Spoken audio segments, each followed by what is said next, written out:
Assalamualaikum warahmatullahi wabarakatuh. Halo adik-adik sekalian, pada kesempatan kali ini kita akan belajar dengan tema persatuan dalam perbedaan.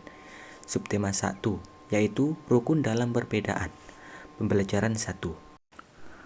Proklamasi kemerdekaan menjadi tonggak sejarah bagi perjuangan bangsa Indonesia.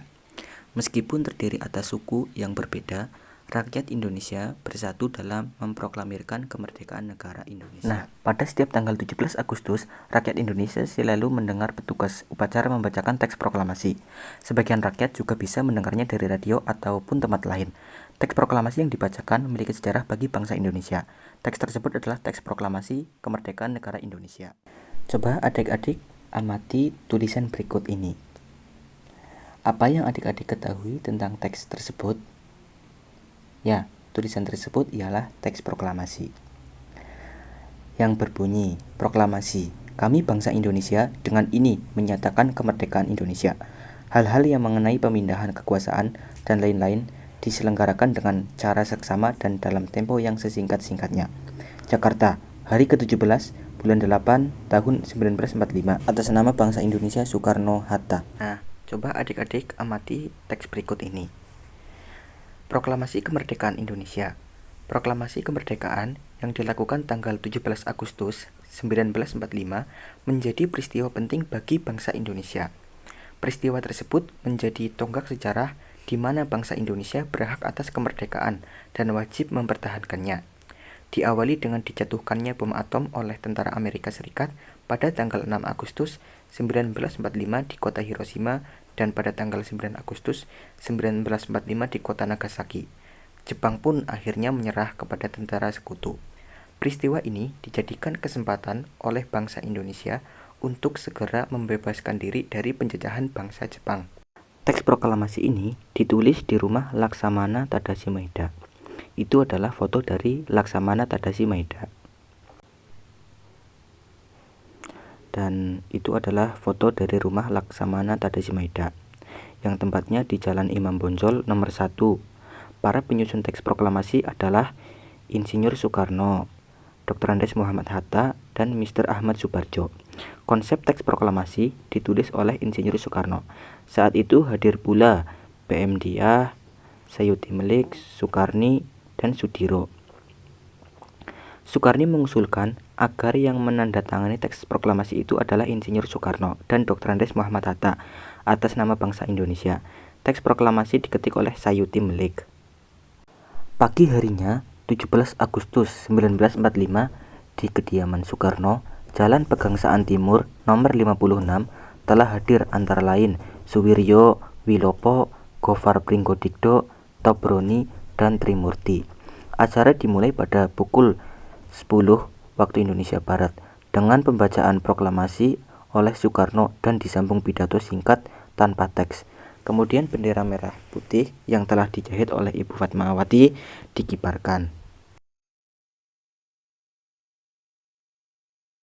Nah, berdasarkan teks di atas, coba adik-adik buat peta pikiran berikut ini. Seperti apa, mengapa, siapa, bagaimana, kapan, dan di mana. Contohnya, apa? Apa yang dibahas dalam teks di atas? Yang kedua, mengapa? Mengapa Jepang menyerah kepada tentara sekutu? Yang ketiga, siapa? Siapa yang membacakan teks proklamasi? Yang keempat, yaitu bagaimana? Bagaimana negara Indonesia bisa memproklamasikan kemerdekaan? Yang kelima, yaitu kapan? Kapan bangsa Indonesia memproklamasikan kemerdekaannya? Yang keenam, yaitu di mana? Di mana teks proklamasi ditulis. Ya, coba kepada adik-adik untuk membuat pertanyaan seperti peta pikiran tersebut. Nah, tahukah adik-adik bahwa proklamasi kemerdekaan memiliki makna yang sangat penting bagi bangsa Indonesia? Yang pertama yaitu sebagai puncak perjuangan Indonesia. Bangsa Indonesia telah dijajah selama bertahun-tahun oleh negara-negara Eropa sampai Jepang. Penduduk dengan latar belakang yang berbeda bersatu untuk melawan penjajah. Proklamasi kemerdekaan merupakan hasil dari perjuangan para pahlawan. Poin kedua, pengakuan kepada dunia luar. Dengan membacakan teks proklamasi, Indonesia mengumumkan kepada dunia luar bahwa Indonesia adalah negara yang merdeka. Pengakuan ini diakui secara de facto, diikuti oleh pengakuan dari negara lain secara de jure. Yang ketiga yaitu menaikkan martabat bangsa. Pembacaan teks proklamasi memberikan pesan kepada negara lain bahwa Indonesia adalah negara yang bebas dari penjajahan, negara yang memiliki martabat, dan negara yang mandiri. Yang keempat adalah perjuangan sebagai negara baru. Indonesia adalah negara yang dibangun oleh rakyat dan untuk rakyat. Negara Indonesia adalah negara mandiri yang tidak tergantung kepada negara lain. Yang kelima, tonggak sejarah negara Indonesia. Pembacaan teks proklamasi merupakan awal dari masa kemerdekaan Indonesia yang terbebas dari belenggu penjajahan. Nah, tahukah adik-adik bahwa diperlukan kemampuan untuk melakukan penyesuaian atau adaptasi ketika kita ingin menciptakan kerukunan dalam perbedaan? Masih ingatkah adik-adik tentang pepatah, di mana bumi dipijak, di sana langit dijunjung? Pepatah ini mempunyai makna, apabila kita berada di tempat yang baru, maka kita perlu menyesuaikan diri dengan keadaan setempat, agar kita bisa diterima dan hidup berdampingan dengan damai. Hal ini juga berlaku pada tumbuhan.